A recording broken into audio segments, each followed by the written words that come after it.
도와줄 때는 화끈하게 미국처럼. 미국은 어떻게 확 쏟아 부어버리잖아요. 출산 대책도 뭐 50만 원, 100만 원 안 먹혀요. 3억 준대? 야, 결혼해야 돼? 저는 2030들한테 미안한 마음도 있고요. 좀 안타까운 그런 마음이 있는 이유가 지방 중소도시 가보면은요 바로 체감합니다. 공실이 얼마나 많은지. 한 집 건너 하나씩 공실입니다. 영화 속을 보는 것 같아요.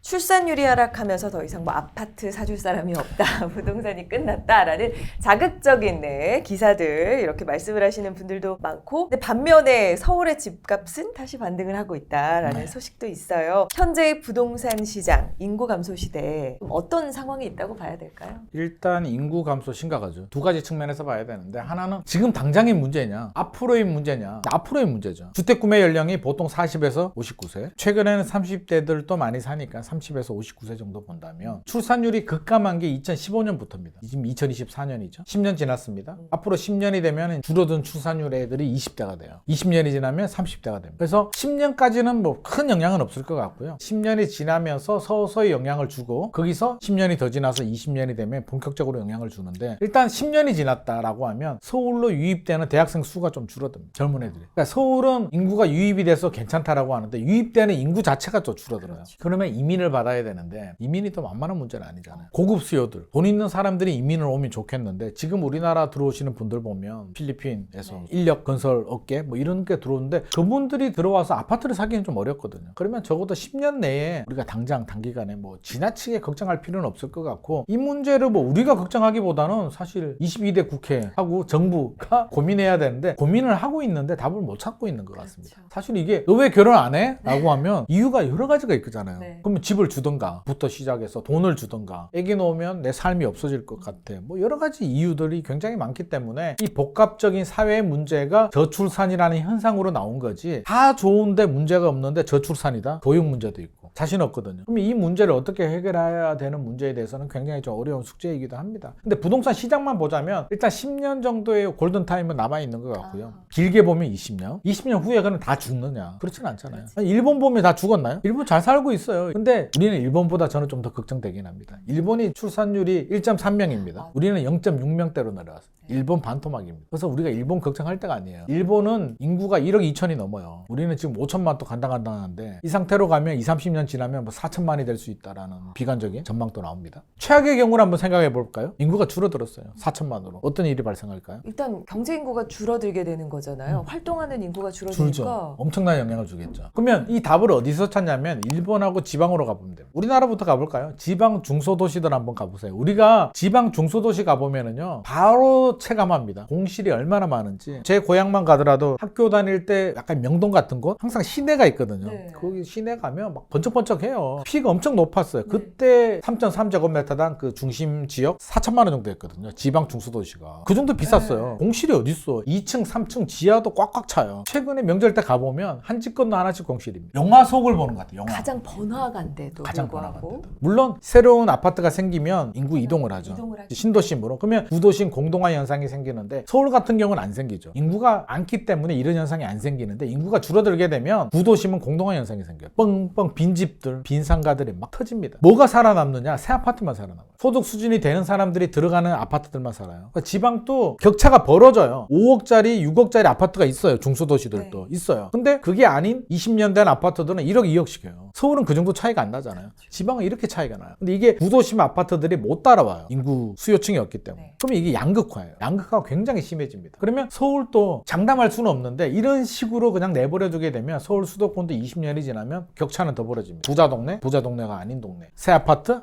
아닌 거. 이게 계속 심화가 되면 서울 안에서도 돈 있는 사람들이 들어가는 주거 공간들은 신고가가 나올 수도 있고, 또 하위 30% 사는 곳들은 더 떨어질 수도 있고, 중간에 있는 아파트들은 안 오를 수도 있는 시대가 올 수도 있고. 일본도 마찬가지죠. 도쿄라고 다 오르나요? 록봉기나 신주쿠나 중심지들은 올라가는데, 도쿄가 얼마 큰데요? 도쿄가 경기도만 하잖아요. 서울 경기도 합친 도쿄도예요. 막 산도 있어요. 도쿄 집값 떨어졌다 그러면 그런 데하고 막 비교를 해서 그렇지, 중심지하고 비교해보면 안 떨어졌어요. 그리고 일본이 요즘 또 경제가 나쁘지 않아요. 제가 작년 12월에도 후쿠오카 갔다 왔는데, 저는 느껴지는 게 엄청 건축을 많이 해요. 돈이 들어오니까 막 건물 짓고 호텔 짓고. 일본 건물의 대부분은 90년대 지은 건물들입니다. 80년대, 90년대 버블 시절에 왕 왕창 지었다가 그 후로 올스톱 됐거든요. 근데 최근에 다시 짓기 시작해요. 우리가 일본 걱정할 때가 아니에요. 고민은 정부가 해야 되고요. 정부하고 국회의원들이 이거 고민하라고 우리 세금 줘가지고 하는 거잖아요. 제발 좀 고민 좀 해주시고 우리는 우리가 살아가야 될 길을 찾아야 되잖아요. 그러면 현 시점에서 20년 후까지 내다봤을 때 살기 좋은 지역, 우리가 앞으로 추구해야 되는, 가고 싶은 그 지역은 어디로 좀 방향을 정하면 좋을까요? 앞서서도 제가 살짝 힌트를 주긴 했는데 이제 지역을 보면 안 된다고 했습니다. 이제 권역으로 가는 게 아니라 라인으로 간다고 제가 한번 말씀을 드렸죠. 네. 그러면 진짜 중요한 거는 지하철역입니다. 교통 너무 중요합니다. 앞으로 더 중요합니다. 이제 그럴 수가 있잖아요. 역세권 주변 아파트는 예를 들어서 10억, 거리가 좀 떨어진 데는 9억이나 8억. 오르면 같이 오르면 8억짜리. 지금까지는 이 공식이 통했죠. 앞으로 양극화가 되면 이렇게 됩니다. 그러면 1억, 2억을 더 주더라도 역세권 주변으로 가는 게 앞으로의 방향성을 보면 맞을 수도 있습니다.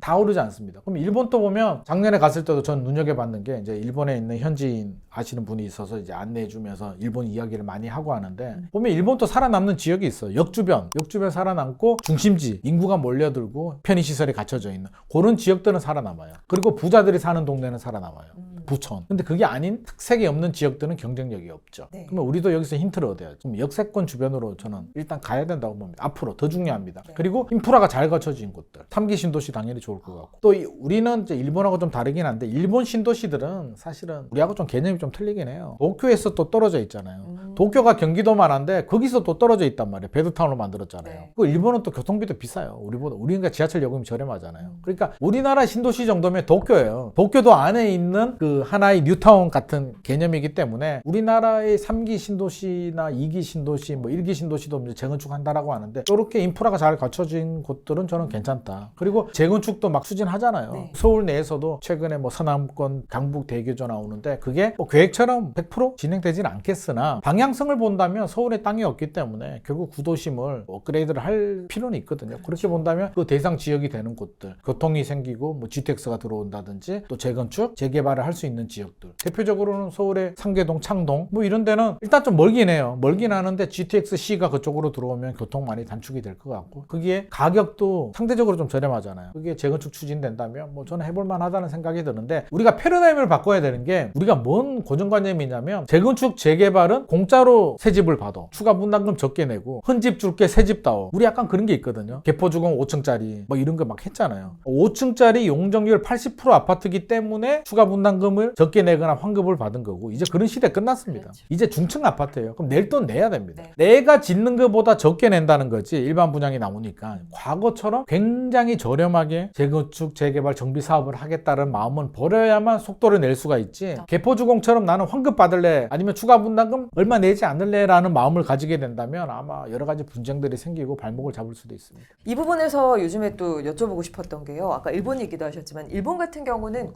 국민평형대가 굉장히 작다고 들었어요. 근데 네. 우리나라는 국민평형 34평. 우리 전용 84 전용 84를 굉장히 선호를 하는데 네. 이렇게 인구가 감소하고 양극화가 심해지면 국민평형대가 바뀔 수도 있지 않을까요? 대표님 생각은 어떠세요? 어떻게 바뀌어요? 59로? 더 작게? 와 저는 그렇게 보지는 않습니다. 아, 그래요? 일본이라고 해서 다 작은 집을 좋아할까요? 제가 일본 사람한테 물어봤거든요. 야 니들 진짜 그렇게 작은 집 좋아해? 그러니까 무슨 소리야 우리도 큰 집 좋아해. 돈이 없어서 큰 집 못 사는 거야. 돈 많으면 큰 집 가고 싶다. 쟤도 그러더라고요. 그럼 우리도 59가 국민 편향이 되느냐? 못 살게 되면 그럴 수도 있다. 근데 우리 경제가 뭐 이렇게 꼬꾸라지지는 않을 거고 고성장은 힘들 것 같고 이제 저성장 국면으로 가는데 그 중에서 이제 아까 이야기를 했잖아요. 양극화. 그러면 지금은 이제 우리가 과도기적인 상황이에요. 사실 저는 2030들한테 미안한 마음도 있고요. 좀 굉장히 좀 안타까운 그런 마음이 있는 이유가 저는 그분들 충분히 이해해요. 왜? 눈 뜨니까 부모님 집에서 아파트에서 살고 있어. 부모님 차도 있어. 근데 독립을 하려고 보니까 답이 없어요. 아파트를 살 수도 없고 뭐 원룸에 가려고 하니까 삶의 수준이 떨어지게 되고 답답하고 부모님 집에 살고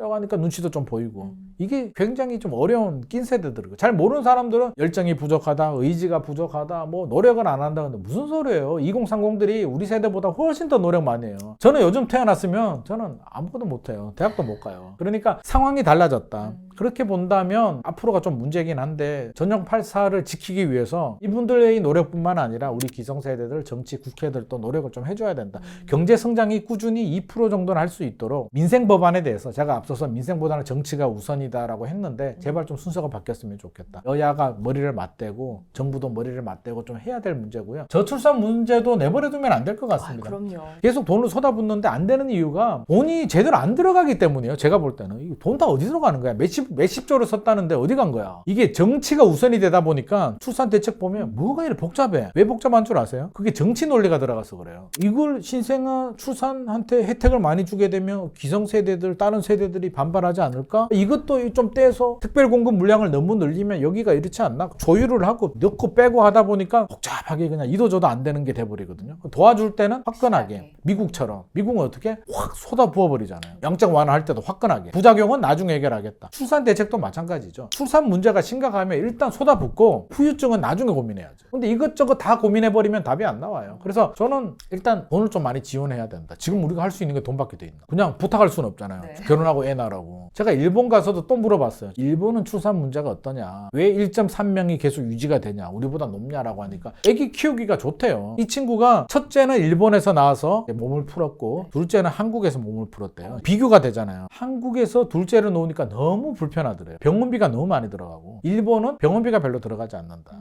신생아에 대해서는. 그리고 지원금이 나온대요. 고정적으로. 우리는 지자체마다 다르잖아요. 서울은 얼마 주는 거야? 잘 모르잖아요. 결국에는 돈을 좀 지원해줘야 된다. 제가 볼 때는 헝가리처럼 헝가리가 목돈을 준다면서요. 예를 들어서 이제 우리는 이렇게 해야죠. 결혼하면 3억 대출해줄게. 저리 대출. 첫째 놓으면 이자 탕감. 둘째 놓으면 50% 원금 감면. 셋째 놓으면 야, 원금 100% 감면해줄게. 야. 청약은 추첨으로. 무주택자들은 똑같이. 단 결혼하는 사람은 자금 지원. 아, 내가 대통령 돼야 되나? 아 근데 3억 주면 할만하지 않나요? 이거 그대로 발의를 해서 실행이 됐으면 좋겠어요. 저를 보내주십시오. 네. 청문회 통과가 안 될 것 같습니다. 그래서 이런 식으로 네. 좀 파격적인 부동산 정책도 마찬가지예요. 우리가 예상하는 범위 내에서 정책이 나오면 우리는 감흥을 받지 않습니다. 근데 파격적으로 나오면 뭐지? 2023년 123 대책 때 그랬잖아요.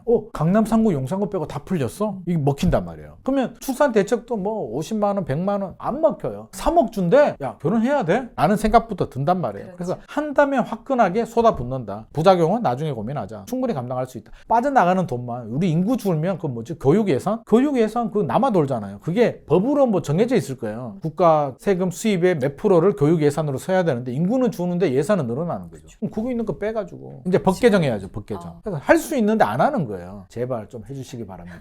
됐으면 좋겠습니다. 네네.